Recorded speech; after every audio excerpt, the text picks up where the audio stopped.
In the heart of the 11th century, a boy was born to rule the world. This was Henry, son of the mighty Emperor Henry III. From his first breath, he was destined for the imperial throne. But his father, a man who commanded both popes and princes, died when Henry was just 6 years old. Suddenly, the vast Holy Roman Empire, a sprawling domain of Germany, Italy, and beyond, was in the hands of a child.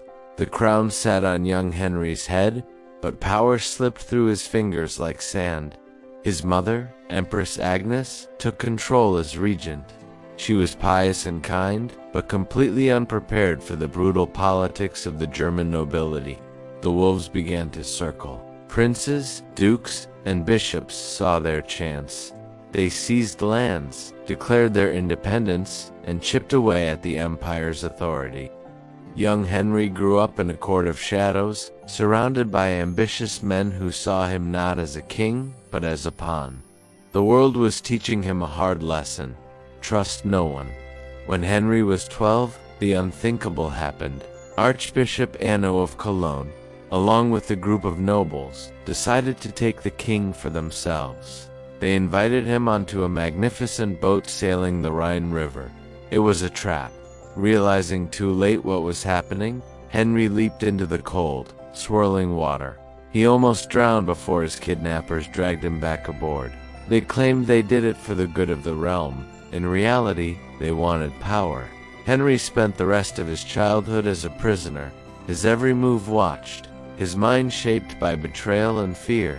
He learned that mercy was a weakness, and trust was a luxury he could not afford. These scars would burn deep and define his entire reign. When he finally came of age, Henry was filled with a single, burning desire to reclaim the power that was rightfully his. His first target was Saxony, a fiercely independent region whose nobles sneered at imperial authority. Henry built imposing castles on their lands, monuments of stone and dominance. The Saxons rose in furious rebellion. War engulfed the German lands. Villages burned, castles were besieged, and the soil drank deep of blood. For years, Henry fought a desperate struggle. He faced defeats and celebrated victories, but true security always remained just out of reach. Then, in 1075, at the Battle of Langensalza, he finally crushed the Saxon rebels in a decisive, brutal victory. For the first time, Henry IV stood tall as a true emperor. But a far greater storm was gathering on the horizon, one that would shake the foundations of Christendom itself. The conflict centered on a single question: who had the ultimate authority to appoint bishops, the emperor or the pope? For generations, emperors had handpicked these powerful churchmen, granting them land and influence. Bishops weren't just spiritual guides, they were key political administrators. But in Rome, a new pope, Gregory VII, saw this as a profound corruption.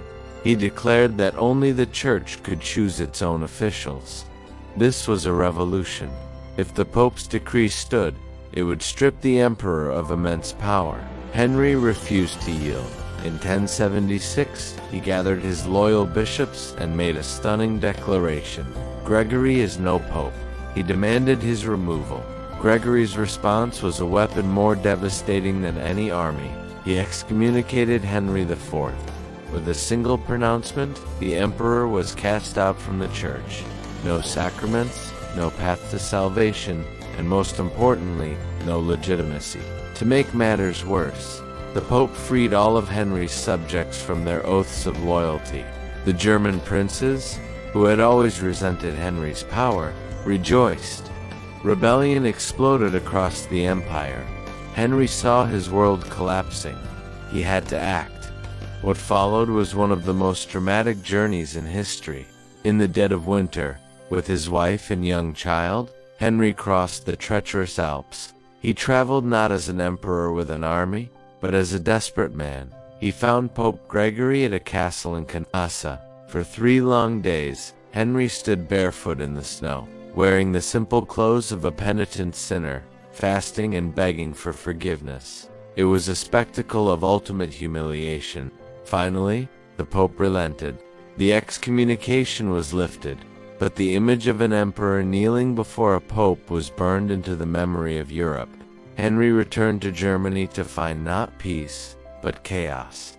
The princes had already elected a new king, Rudolf of Swabia. Civil war tore the empire apart once more. In 1080, Rudolf was killed in battle. His right hand, the one he had used to swear loyalty to Henry, was severed. A grim omen. Henry pressed his advantage, but Pope Gregory excommunicated him a second time. This time, Henry chose war. He marched an army into Italy, captured Rome itself, and installed his own pope, who crowned him Holy Roman Emperor in 1084. Pope Gregory died in exile, his last words echoing through history: "I have loved justice and hated iniquity. Therefore the first die in exile." Henry had won, but his victory was hollow. The empire was exhausted, and the final, most painful betrayal was yet to come. His own son Henry V, encouraged by the nobles and the church, rose in rebellion against him. Father and son faced each other on the battlefield. In 1105, Henry IV was captured and forced to abdicate. Stripped of his crown, abandoned by his allies, the emperor, who had defied popes and crushed princes, died broken and alone in 1106, even in death. The church he had fought so hard against denied him burial in holy ground, a tragic end for the emperor who bent before God, but refused to bow to men. Thank you for watching. If you found this story as fascinating as I do, please like this video and subscribe for more epic tales from history.